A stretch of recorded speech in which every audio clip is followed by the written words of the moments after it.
Hey viewers, morning view and afternoon ভিউর ভিতরে কত ডিফারেন্স সেটা অবাক হয়ে যাচ্ছি। এখন 4:30টার মতো বাজে বিকাল, আর দেখেন অলরেডি আমার পিছনে ফগ, মানে এমন ফগ যে ভরে গেছে। এই পাশ থেকে ওই পাশ দেখাই যাচ্ছে না, ওদিকে যে গাড়ি আসতেছে আমি দেখতে পাচ্ছি না। পিছনে সুন্দর সুন্দর বাড়ি আছে, ওটাও দেখা যাচ্ছে না। এদিকে পানি, আমি একটু পানির পাশে যাই, আপনাদের সাথে একটু শেয়ার করি যে কি অবস্থা ফগের কারণে। Everything looks so different. সকালবেলা যখন এসেছিলাম তখন একদম ক্লিয়ার ছিল, আর এখন ওয়াও। আমি জ্যাকেটটা সাথে করে নিয়ে আসছি, কারণ আর একটু পরে জ্যাকেটটা পরে ফেলবো, কারণ অনেক অনেক অনেক ঠান্ডা। সো সকালবেলা আমি যখন এদিক দিয়ে যাচ্ছিলাম তখন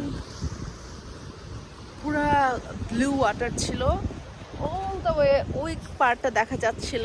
আমি দুটো ভিডিও একসাথে কানেক্ট করব, তাহলে আপনাদের একটা আইডিয়া হবে যে সকালের ভিউ আর বিকালের ভিউর ভিতরে পার্থক্যটা কতখানি। Wow, this is amazing. A lot of people are climbing rock and taking a picture.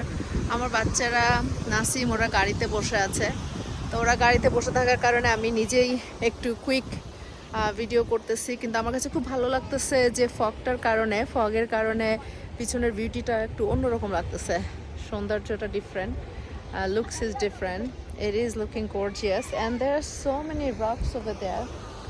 I love rock climbing. আমি যেখানে রক দেখি আমার রক ক্লাইম্ব করতে ভালো লাগে।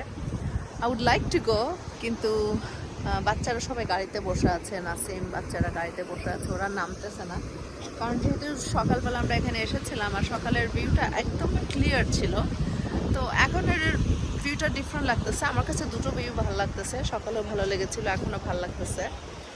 So gorgeous, wow, this is just like wow, loving it, so perfect perfect.